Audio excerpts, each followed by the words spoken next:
Hello students, welcome to online class. मैं सुखवंत सिंह। अज आप करांगे 10वीं क्लास का दूजा पाठ श्री गुरु नानक देव।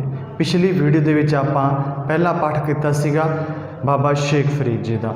अज आप करांगे दूजा पाठ श्री गुरु नानक देव जी का। हुण अपने जिहड़े पाठ चल रहे हैं कविता वाले पाठ, पहला भाग काव्य संग्रह दे विच चल रहे।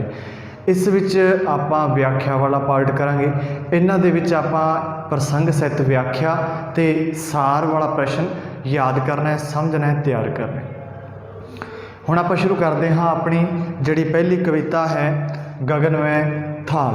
गगनमय थाल जिहड़ी लिखिया थालू है पर लिख बोलिया जाऊगा थाल, ठीक है।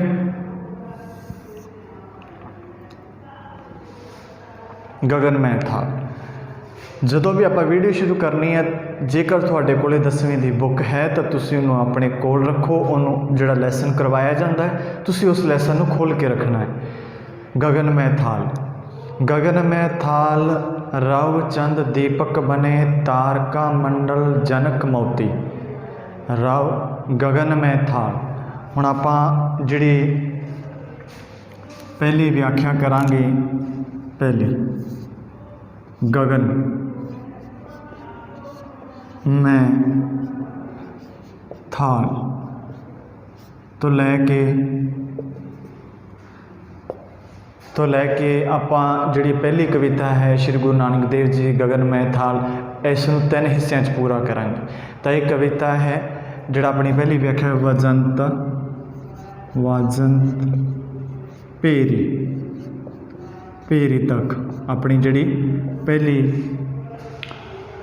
व्याख्या होगी, जिहदी आपां व्याख्या करांगे। तो तुसीं ध्यान नाल सुनना है, बड़े आराम नाल पढ़िया जाऊगा, आराम नाल समझना है, तुसीं काहल नहीं करनी। गगनमय थाल रव चंद या गगनमय थाल रवि चंद दीपक बने, तारका मंडल जनक मोती। पहला आपां करांगे प्रसंग करन तो बाद फिर आपां करांगे व्याख्या। एक बार मैं जिस तक अपनी एक काव्य सतरा है इन्हां नूं दोहरा देना है। धूप मन्यान लो पवन चवरों करे, सगल बरनाए फुलंत ज्योति। कैसी आरती होए भवखंडना, तेरी आरती अनहंता शब्द वाजंत भेरी। इत्थों तक आपां व्याख्या करनी। तो सब तो पहला आपां लिखते हाँ प्रसंग लिखा जाऊगा। प्रसंग दे विच लिखांगे ए काव्य सतरा। ए काव्य सतरा साडी पंजाबी दी पाठ पुस्तक की नाम है साहित्य सुगंधियाँ। साहित्य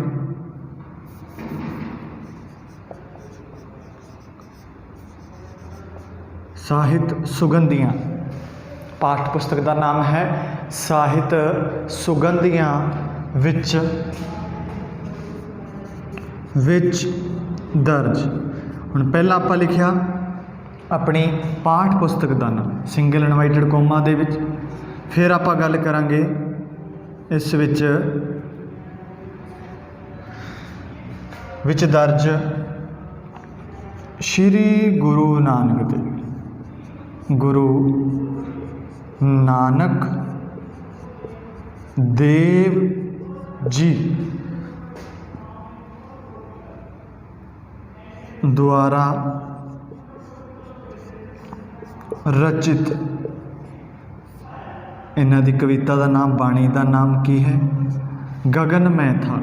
हुण आपां श्री गुरु नानक देव जी इन्हां दे नाम नूं भी आपां सिंगल इनवाइटेड कोमा दे विच रखांगे ते अपनी जिहड़ी कविता का नाम है उस नूं भी आपां सिंगल इनवाइटेड कोमा च रखांगे। तां गगन मैं थाल विचों लईयां गईयां ਹਨ ਲਈਆਂ ਗਈਆਂ ਹਨ। ਇੱਥੋਂ ਤੱਕ ਆਪਾਂ ਜਾਣਕਾਰੀ ਦਿੱਤੀ ਹੈ ਆਪਣੇ ਕਵੀ ਸ਼੍ਰੀ ਗੁਰੂ ਨਾਨਕ ਦੇਵ ਬਾਣੀ ਗਗਨ ਮਹਿਤਾ। ਹੁਣ ਆਪਾਂ ਗੱਲ ਕਰਾਂਗੇ ਇਸ ਵਿੱਚ ਕੀ ਫਰਮਾਉਂਦੇ ਹਨ। ਇਸ ਬਾਣੀ ਵਿੱਚ ਸ਼੍ਰੀ ਗੁਰੂ ਨਾਨਕ ਦੇਵ ਜੀ ਨੇ ਜਿਹੜੇ ਫੋਕਟ ਕਰਮ ਹੈ, ਇਸ ਬਾਣੀ ਵਿੱਚ ਗੁਰੂ ਜੀ ਨੇ ਮੰਦਰਾਂ ਵਿੱਚ ਉਤਾਰੀ ਜਾ ਰਹੀ ਪ੍ਰਭੂ ਦੀ ਆਰਤੀ ਨੂੰ ਇੱਕ ਫੋਕਟ ਕਰਮ ਕਰਾਰ ਦਿੰਦੇ ਹੋਏ ਦੱਸਿਆ ਹੈ। ਕਿਸ ਵਿੱਚ? ਇਸ ਦੇ ਜਿਹੜਾ ਹੁਣ ਆਪਾਂ ਬਾਣੀ ਪੜ੍ਹ ਰਹੇ ਹਾਂ ਇਸ ਦੇ ਵਿੱਚ ਦੱਸਿਆ ਹੈ। ਇਸ ਬਾਣੀ ਵਿੱਚ ਗੁਰੂ ਜੀ ਨੇ ਇਸ ਬਾਣੀ ਵਿੱਚ ਗੁਰੂ ਜੀ ਨੇ ਹੁਣ ਜਿਹੜੇ ਗੁਰੂ ਜੀ ਨੇ ਮੰਦਰ ਵਿੱਚ ਉਤਾਰੀ ਜਾ ਰਹੀ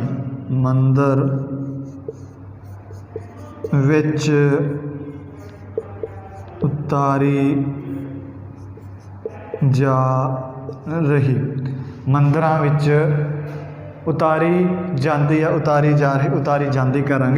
ਉਤਾਰੀ ਜਾਂਦੀ ਪ੍ਰਭੂ ਦੀ ਆਰਤੀ। ਕਿਹਨਾਂ ਦੀ ਆਰਤੀ? ਪ੍ਰਭੂ ਦੀ, ਰੱਬ ਦੀ ਆਰਤੀ ਨੂੰ, ਪ੍ਰਭੂ ਦੀ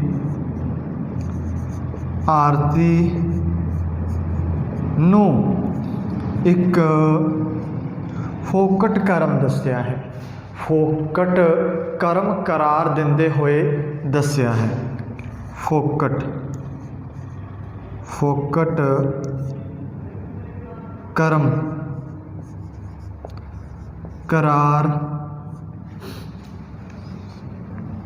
ਫੋਕਟ ਕਰਮ ਕਰਾਰ ਦਿੰਦੇ ਹੋਏ ਦੱਸਿਆ ਹੈ।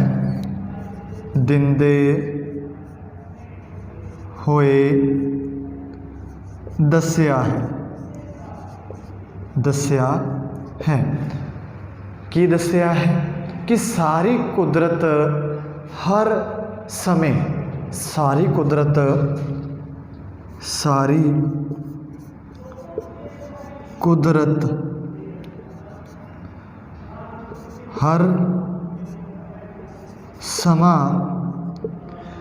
ਹਰ ਸਮਾਂ ਉਸ ਦੇ ਗੁਣਾਂ ਦੀ ਆਰਤੀ ਕਰਨ ਲੱਗੀ ਹੋਈ ਹੈ। ਜਿਹੜੀ ਕੁਦਰਤ ਹੈ, ਜਿਹੜੀ ਪ੍ਰਕਿਰਤੀ ਹੈ, ਉਸ ਦੇ, ਕਿਸ ਦੇ? ਪਰਮਾਤਮਾ ਦੇ, ਉਸ ਦੇ ਗੁਣਾਂ ਦੀ ਆਰਤੀ ਕਰਨ ਲੱਗੀ ਹੋਈ ਹੈ। ਉਸ ਦੇ ਗੁਣਾਂ ਦੀ ਆਰਤੀ ਕਰਨ ਲੱਗੀ ਹੋਈ ਹੈ। ਕੌਣ? ਜਿਹੜੀ ਆਪਣੀ ਪ੍ਰਕਿਰਤੀ ਹੈ, ਪ੍ਰਕਿਰਤੀ ਕੁਦਰਤ ਹੈ, ਉਸ ਪ੍ਰਭੂ ਦੀ ਆਰਤੀ ਉਤਾਰਨ ਵਿੱਚ ਲੱਗੀ ਹੋਈ ਹੈ। ਅਤੇ ਜੀਵ ਮਨੁੱਖ ਰੂਪ ਵਿੱਚ ਰੱਬ ਚਰਨਾਂ ਦੇ ਨਾਲ ਅਤੇ ਜੀਵ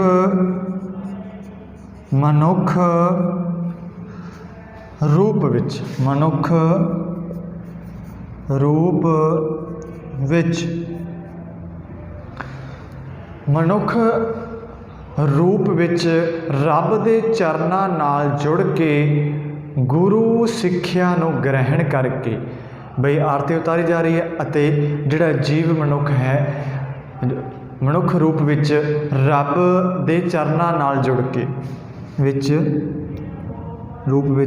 ਰੱਬ ਦੇ ਚਰਨਾਂ ਨਾਲ ਜੁੜ ਕੇ, ਕਿਹਦੇ ਚਰਨਾਂ ਨਾਲ? ਪਰਮਾਤਮਾ ਦੇ, ਰੱਬ ਦੇ ਚਰਨਾਂ ਦੇ ਨਾਲ। ਕਿਹਨਾਂ ਦੇ ਨਾਲ? ਰੱਬ ਦੇ ਚਰਨਾਂ ਦੇ ਨਾਲ ਜੁੜ ਕੇ ਗੁਰੂ ਸਿੱਖਿਆ ਨੂੰ ਗ੍ਰਹਿਣ ਕਰਕੇ, ਕਿਸ ਨੂੰ? ਗੁਰੂ ਸਿੱਖਿਆ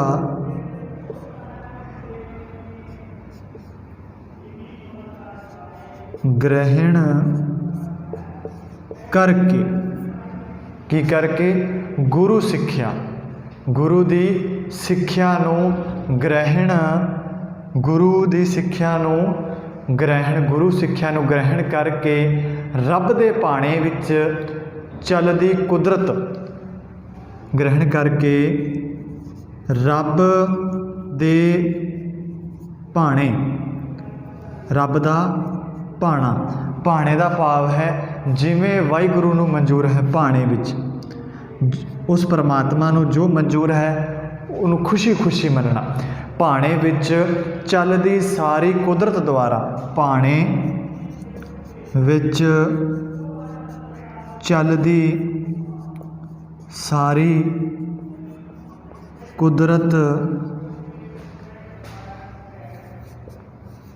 द्वारा, किस द्वारा? कुदरत द्वारा। भाणे विच चलदी जिहड़ी सारी कुदरत द्वारा उतारी जा रही आरती विच शामिल हुंदा है, द्वारा उतारी जा रही आरती, किस दी आरती उतारी जा रही है? उतारी जा रही आरती विच शामिल होके या शरीक होके, उतारी जा रही आरती विच उतारी जा रही आरती विच शामिल हो जाता है। जिहड़ा जीव है, जिहड़ा मनुखी जीव है, जो सारी कुदरत रब दे चरनां नाल उदों जुड़दा है जदों गुरु की सिक्ख्या ग्रहण करके कुदरत द्वारा उतारी जा रही आरती विच शामिल हुंदा है या शरीक हुंदा है। इन्हां सत्तरां विच गुरु जी ने कुदरत द्वारा उतारी जा रही आरती, रब दी आरती नूं बयान किया है। तो ये सी अपना इत्थों तक प्रसंग, हजे तक आप जिहड़ी चर्चा की है प्रसंग ते की है। इस प्रसंग विच की दस्सिया गया? ये काव्य सत्तरां साडी पंजाबी दी पाठ पुस्तक साहित्य सुगंधियां विच दर्ज श्री गुरु नानक देव जी की रचना गगनमय थाल, श्री गुरु नानक देव जी की बाणी करांगे। बाणी श्री गुरु नानक देव जी दी बाणी कर लो। बाणी गुरबाणी है तो बाणी गगनमय था विचों लईयां गईयां हन। इन्हां काव्य सत्तरां दे विच इस बाणी विच गुरु जी ने मंदिरां विच उतारी जा रही जिहड़ी आरती है, किन्हां विच? मंदिरां च उतारी जा रही आरती नूं फोकट कर्म करार दिंदे होए कि दस्सिया है कि सारी कुदरत है वो हर समा एक एक पल एक एक क्षण कुदरत जिहड़ी है वो परमात्मा दी वाहिगुरू दी आरती उतारन दे विच जुटी हुई है, आरती उतारन करन लगी हुई है। तां अते जीव रूप दे विच, जीव मनुखी रूप विच रब दे चरनां नाल जुड़ के गुरु सिੱਖਿਆ ਨੂੰ ग्रहण करके रब दे भाणे विच चलन कुदरत द्वारा उतारी जा रही आरती विच शरीक हुंदा है, भाव शामिल हुंदा है। इन्हां सत्तरां विच गुरु जी ने कुदरत द्वारा उतारी जा रही रब दी आरती नूं बयान किया है। तो अपना इत्थों तक सीगा प्रसंग। हुण गल करते हैं आपां व्याख्या दी। गगनमय थाल रवि चंद दीपक बने तारका मंडल जनक मोती। गगन किस नूं कहा जाता है? आसमान नूं, आकाश नूं। गगन किस नूं कहा जाता है? आसमान। रवि आपां किहनूं कहने हाँ? सूरज नूं। किहनूं कहीदा है? सूरज। दीपक भाव दीवे, जनक भाव मन लो, मानो। ठीक है। हुण चंद किहनूं कहा है? चंद्रमा नूं। चंद किहनूं कहा है? चंद्रमा नूं। मंडल जिहड़ा आकाश जिहड़ा अपने तारका मंडल, तारियां दा मंडल है, किवें लगदे हैं? मोतियां दी तरह।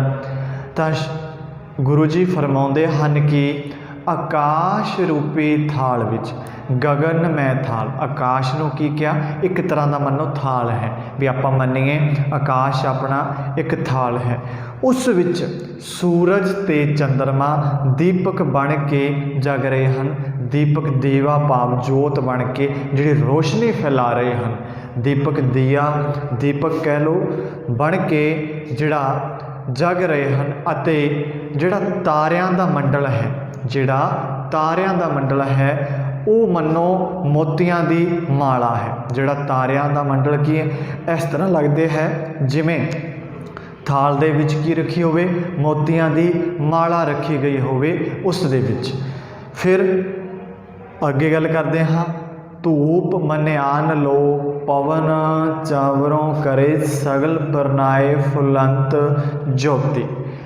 मन्यान लो एक मल्यम पर्वत है जिथे चंदन दे रुख लगे हुए जिथे किहड़े रुख लगे है चंदन दे।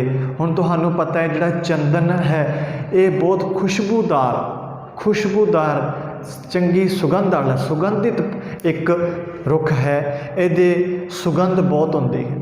तो जिस पहाड़ ते जिहड़ी चंदन दे रुख लगे हुए है जदों उन्हां दे विच दी रुखां दे विच दी हवा हो के लंघदी है तो बहुत ज़्यादा सुगंधित हो जाती है खुशबूदार हो जाती है महकां खिलारदी है जिहड़ी मन्यानलो पर्वत है जिथे चंदन दे रुख लगे हुए हैं। सगल भाव सारी सृष्टि सारी बनराए भाव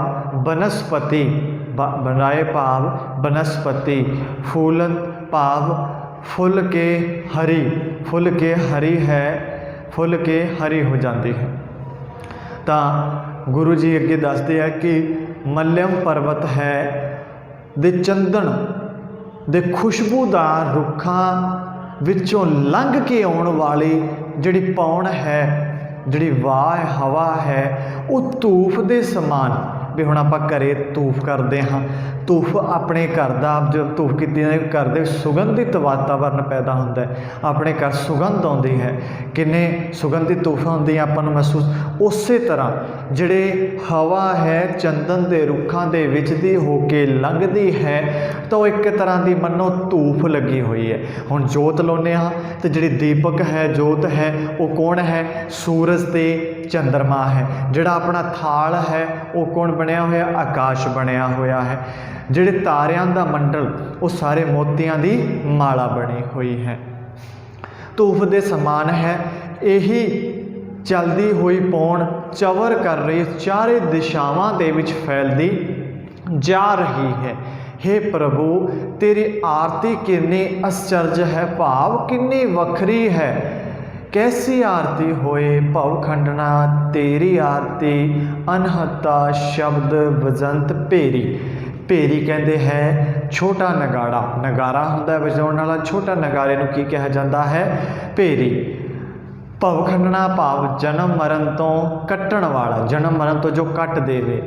अनहंता जो बिना वजाए वजे अनहंता। तो गुरु जी अगे दसते हैं कि सारे जीवां दे विच चल रहे एक रस जीव रो मनो नगाड़े वज रहे होण मनो नगारे वज रहे होण। इस प्रकार हे प्रभु सारी कुदरत ही तेरी आरती उतारन दे कार्य विच जुटी हुई है। हुण देखो जिहड़े मल्यम पर्वत ते चंदन के रुख खड़े है कि उन्हां दी सुगंध कदे खत्म हो सकती है नहीं होंदी। जिवें जिवें उन्हां दे विचों पौण भाव हवा उन्हां दरख्तां दे रुखां दे विच दी हो के लंघदी है उस तरह ही वो चार छफेरे सुगंधित वातावरण फैलाउंदी है मनो कि आपां जिवें धूफ लाई होवे। तो ये सी अपनी पहली व्याख्या प्रसंग सहित।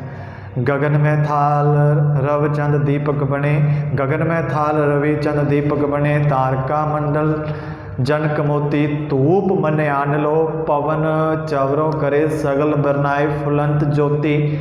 कैसी आरती होए भवखंडना तेरी आरती अनहत्ता शब्द वजंत भेरी। तो इस विच गुरु जी फरमाउंदे है कि आकाश रूपी थाल विच सूरज ते चंद्रमा दीपक बन के जग रहे हैं। तारियां दा जिहड़ा मंडल है वो मनो मोतियां वांग है। जिहड़ा मलयालम पर्वत है, मल्य पर्वत है, उस दे उत्ते चंदन दे जिहड़े खुशबूदार रुखां विचों लंघ के आउण वाली जिहड़ी पौण है धूफ दे समान चौर दिशावां दे विच चवर कर रही है, फैल रही है, चार दिशावां दे सुगंधियां खिलार रही है। हे प्रभु तेरी आरती कितनी आश्चर्य है, कितनी वखरी है। सारे जी तेरी आरती उतारन दे विच लगे हुए हैं, सब अपने अपने कर्मां च लगे हुए हैं। सारे जीवां विच चल रहे एक रस जीवन रो मानो नगारे वज रहे हैं। इस प्रकार हे प्रभु सारी कुदरत द्वारा उतारी जा रही आरती दे कारज विच जुटी हुई है। तो ये सी अपनी पहली व्याख्या। हुण आपां गल करते हाँ दूजी व्याख्या दी।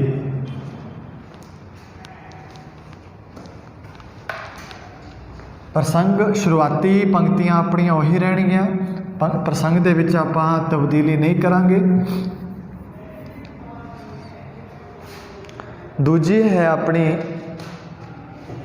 सहस्तव, दूजी है सहस्तव।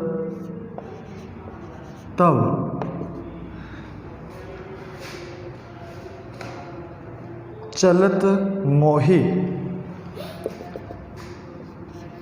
चलत मोही, चलत मोही। सहस तव नैन नन नैन हर तोहे, कहो सहस मूर्त नैना एक तोहे। सहस पद बिमल नन एक पद गंध बिल, सहस तव गंध इव चलत मोहे। सहस, सहस का भाव की है सैकड़े, सहस का भाव की है तेरे। सहस तव नैन, सहस तव, तव का भाव तेरे।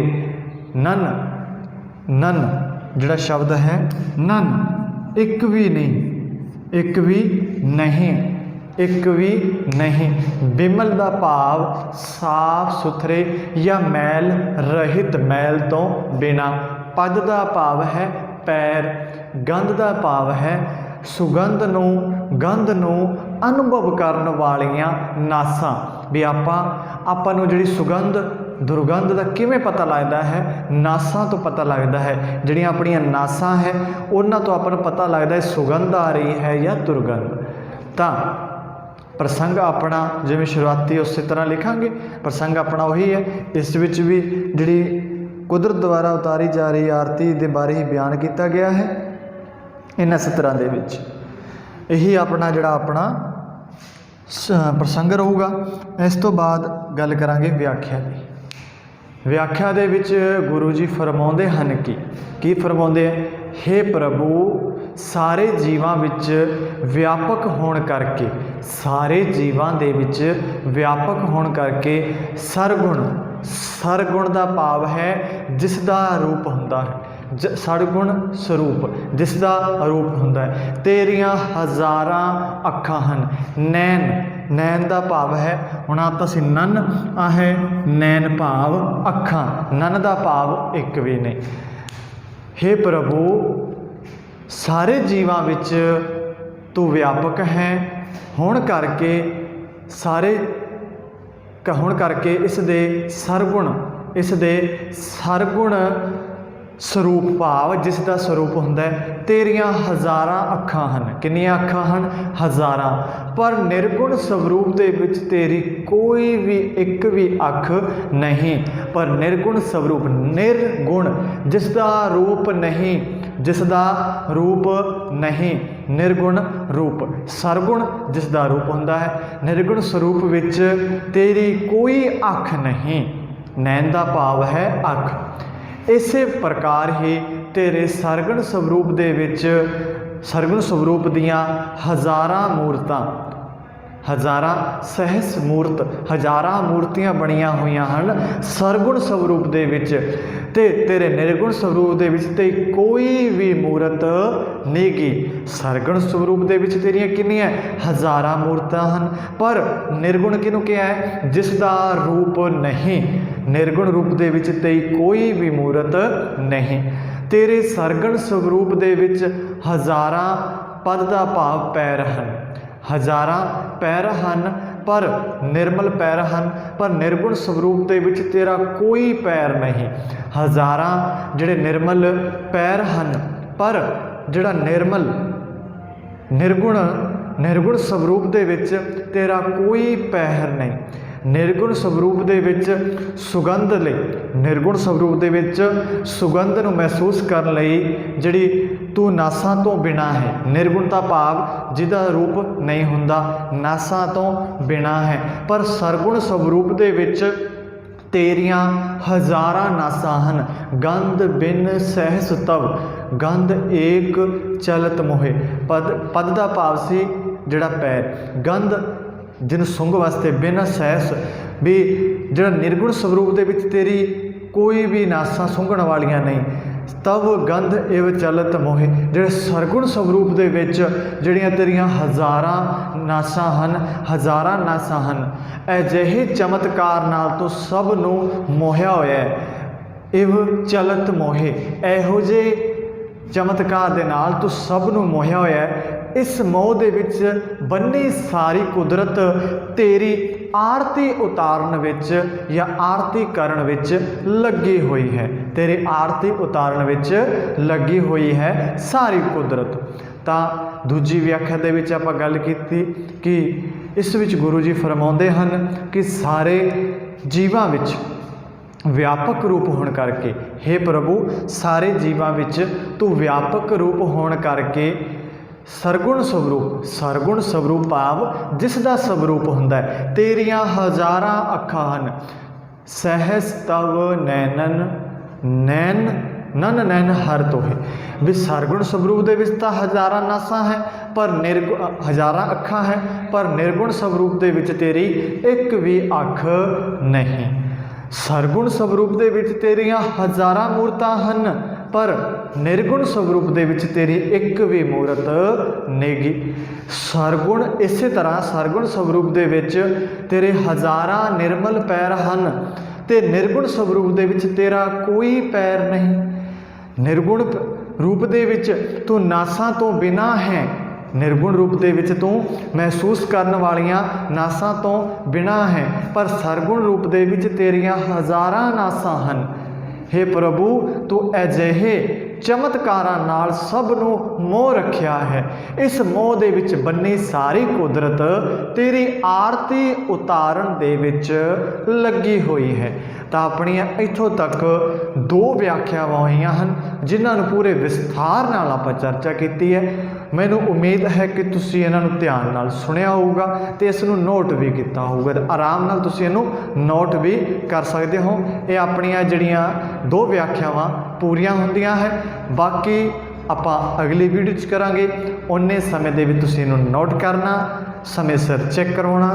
धन्नवाद।